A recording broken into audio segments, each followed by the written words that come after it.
SSP Global Jobs, the first job consultancy of Haryana. रोजगार दिलाए, बेरोजगारी भगाए। नमस्कार दोस्तों, आज हम चर्चा कर रहे हैं लोकसभा चुनाव को लेकर। 2024 का लोकसभा चुनाव, आम चुनाव जो होने जा रहा है, उसके लिए हरियाणा में मैदान सज गया है और उसी हिसाब से चाहे भारतीय जनता पार्टी है, चाहे कांग्रेस है, चाहे जननायक जनता पार्टी है, चाहे इंडियन नेशनल लोकदल है, चाहे बहुजन समाज पार्टी है या कोई अन्य पार्टी है। हम किसी और पार्टी का नाम इसलिए नहीं ले रहे क्योंकि सभी राजनीतिक दल चुनाव में एक तरह से अपने उम्मीदवार उतारते हैं और 10-10 उम्मीदवार उनको उतारना मजबूरी हो जाती है। या तो वो गठबंधन के साथ में उतारते हैं या स्वतः अपने खुद के उम्मीदवार वो उतारते हैं। अब जो लोकसभा का चुनाव है उसके लिए हरियाणा में 10 सीटें हैं और इन 10 सीटों के लिए जहां भाजपा की ओर से भारतीय जनता पार्टी जो सत्ता में है, अभी हाल में गठबंधन उनका टूटा जननायक जनता पार्टी के साथ में, अब उन्होंने 2 सूचियां जारी कर दी हैं। उन 2 सूचियों में जो उम्मीदवारों की घोषणा हो चुकी है वो बड़ी महत्वपूर्ण घोषणाएं हैं। दूसरे जो स्टेट हैं वहां भी लोकसभा के चुनाव होने हैं, उनके लिए भी जो है उम्मीदवारों की घोषणा हो गई है, मगर इस मामले में अभी कांग्रेस पीछे चल रही है। यदि गुड़गांव लोकसभा सीट की बात की जाए तो यहाँ जो केंद्रीय राज्य मंत्री हैं राव इंद्रजीत सिंह, वो तीसरी बार लोकसभा का चुनाव लड़ेंगे और भारतीय जनता पार्टी को पूर्ण विश्वास है कि वो ये सीट जीत रही है। अब ये मतदाता पर निर्भर करेगा कि वो किस पार्टी को किसे जनमत देता है। हरियाणा के विकास के लिए भारतीय जनता पार्टी का पक्ष लेता है या कांग्रेस के साथ जाता है या किसी अन्य दल के साथ जाता है, ये चुनाव में तय होगा, जनमत तय करेगा। मगर एक बात साफ है कि जनता अपनी सरकार फिर चुनने जा रही है। लोकसभा चुनाव के लिए अभी कुछ समय पहले 16 फरवरी को प्रधानमंत्री नरेंद्र मोदी माजरा एम्स के शिलान्यास कार्यक्रम में आए थे और उस कार्यक्रम में विकसित भारत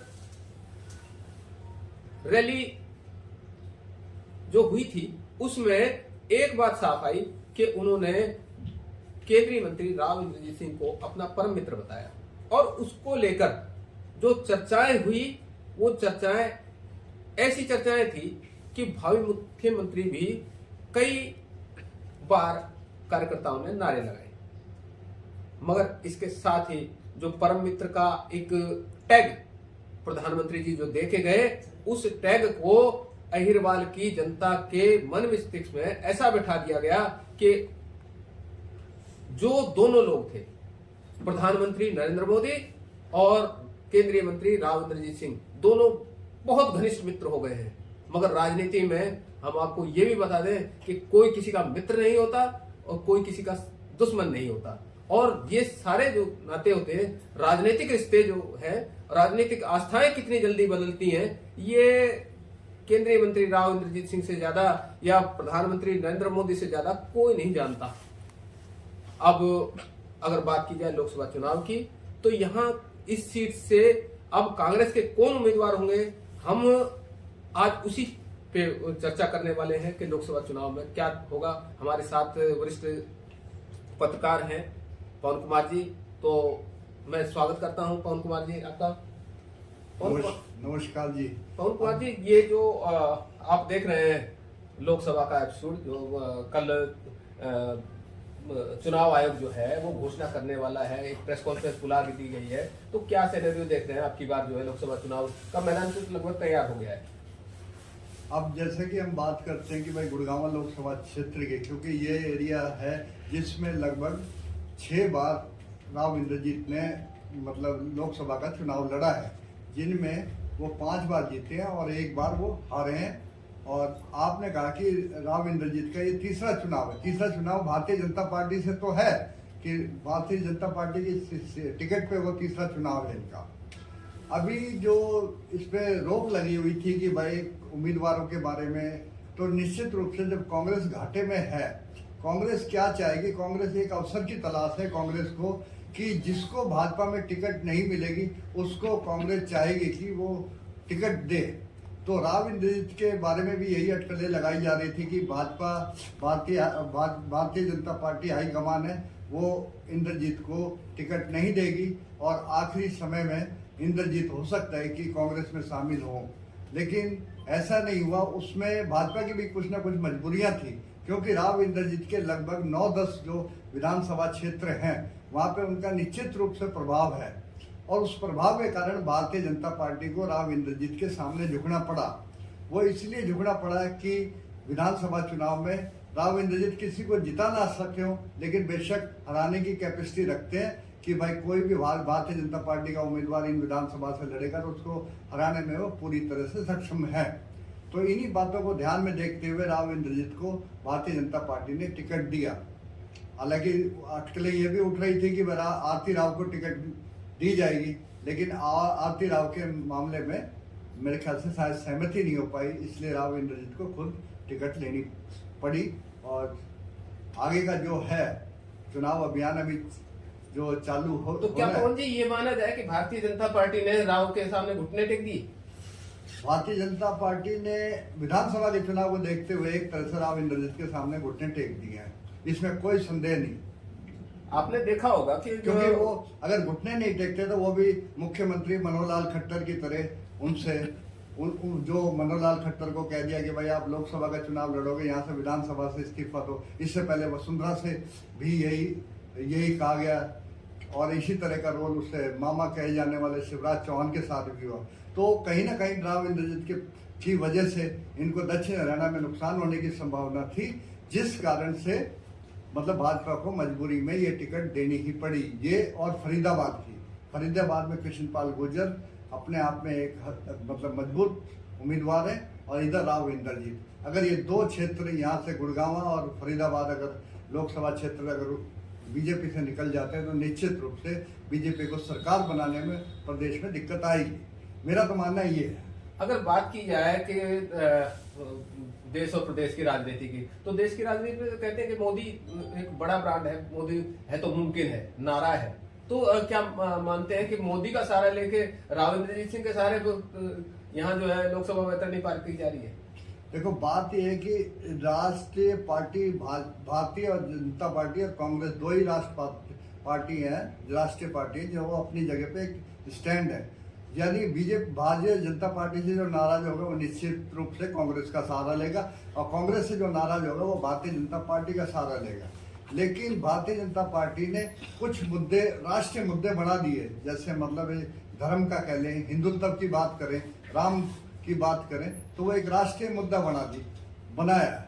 इसीलिए उनका भारतीय जनता पार्टी एक तरह से हमारी इस पे थोड़ी सी समाज पे या देश पे हैवी होती नजर आ रही है। नहीं, कहा यह जा रहा है कि भाई भारतीय जनता पार्टी विश्व की जो है सबसे बड़ी पार्टी है, ताकतवर पार्टी है, मगर वो राव के सामने घुटने क्यों टेक रही है? क्यों कृष्णपाल गुर्जर के सामने घुटने टेके गए? क्यों उनको टिकट दिया गया? बार बार जो है टिकट दिया जाना, क्या दूसरे जो पार्टी के जो कार्यकर्ता हैं या नेता हैं उनके साथ में आप नहीं सोचते उनकी अनदेखी हो रही है? नहीं, अनदेखी हो रही है। उन्होंने ये देख लिया कि वसुंधरा को जब वहां से पीछे हटाया गया, मुख्यमंत्री की दावेदार थी राजस्थान में, उधर शिवराज चौहान भी मुख्यमंत्री का दावेदार था, तो उनका जो रिजल्ट आया कि भाई कहीं ना कहीं ऐसी आग सुलग रही है भारतीय जनता पार्टी के बीच में, जो कभी भी वही चिंगारी एक तरह से आग बन सकती है।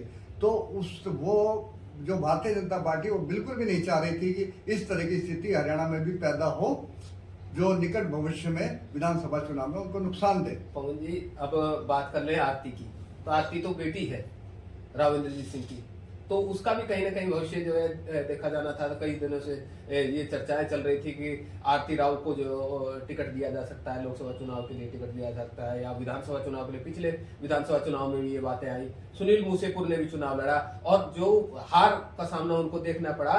तो क्या आरती के भविष्य के साथ राव इंद्रजीत सिंह ने अब छलावा नहीं किया है? देखो, कुछ दाव पेच ऐसे होते हैं जो अंतिम समय में खेले जाने चाहिए, मतलब जिसे कहते हैं ब्रह्मास्त्र, एक तरह से देशी भाषा में, या हमारे जो पुरानी भाषा में कहते हैं ब्रह्मास्त्र। ब्रह्मास्त्र एक भी बार छोड़ा जाता है, और जो ब्रह्मास्त्र छोड़ने की बात राव इंद्रजीत ने करी, वो एक तरह से ब्रह्मास्त्र मुझसेपुर के चुनाव में उसने छोड़ दिया। मतलब एक जो भारतीय जनता पार्टी के दूसरे नेता थे, चाहे वो उनके समर्थक थे या नहीं थे, उनके बीच में एक वो सनसनी सी पैदा कर दी कि राव इंद्रजीत कुछ भी कर सकते हैं किसी भी तरह। वही चीज आरती राव के मामले में हमेशा नुकसान दे रही है, और अब तो ऐसी स्थिति पैदा हो गई कि आरती राव को टिकट दिलवाने में भी, राव इंद्रजीत को विधानसभा की टिकट दिलवाने में भी जोर पड़ेगा। कारण क्या है, इंद्रजीत को लोकसभा चुनाव में उनकी जरूरत है, और राव इंद्रजीत जैसे मुंशीपुर के समय में जो दाव पेच खेला, वो शायद अब आने वाले विधानसभा में ना खेल पाए, तो उन्हें भाजपा की नीति पर ही पूरी तरह डिपेंड रहना पड़ेगा। ये मेरा तो मानना है। अगर बात की जाए राव की राजनीति की, तो कहते हैं राव आया भाव आया और एम्स लाया, तो क्या मानते हैं कि एम्स में जो 2015 में घोषणा, 2024 के बाद अब शिलान्यास हो रहा है, तो उसका रीजन ये है कि एम्स का एक ऐसा क्षेत्र का एक ऐसा मुद्दा था जो जनहित में था, मतलब जनता के हित के लिए एम्स का उद्घाटन होना था, और दोनों तरफ से स्थिति डामाडोल थी। भाजपा को भी डर था कि कब इंद्रजीत भारतीय जनता पार्टी को छोड़ के जाए, इंद्रजीत को भी ये डर था कि भारतीय जनता पार्टी उनको वो स्थान पार्टी में ना दे पाए जो वो अपेक्षा रख रहे थे। इसलिए एक तरह से ये दोनों चीजें पैरेलल चल रही थी। यदि इंद्रजीत छोड़ के जाते पार्टी, मतलब भाजपा छोड़ के जाते, तो इसका क्रेडिट, एम्स का क्रेडिट किसी और उम्मीदवार को मिलता जो यहाँ से लोकसभा का होता, और नहीं छोड़ के गए तो उनको मिल गया। तो एम्स का मुद्दा ऐसा था कि जो भारतीय उम्मीदवार के लिए, लोकसभा उम्मीदवार के लिए एक ठोस मुद्दा था, जिसके आधार पे आगे राजनीति भाजपा करना चाहती थी, इसीलिए इसमें डिले हुई।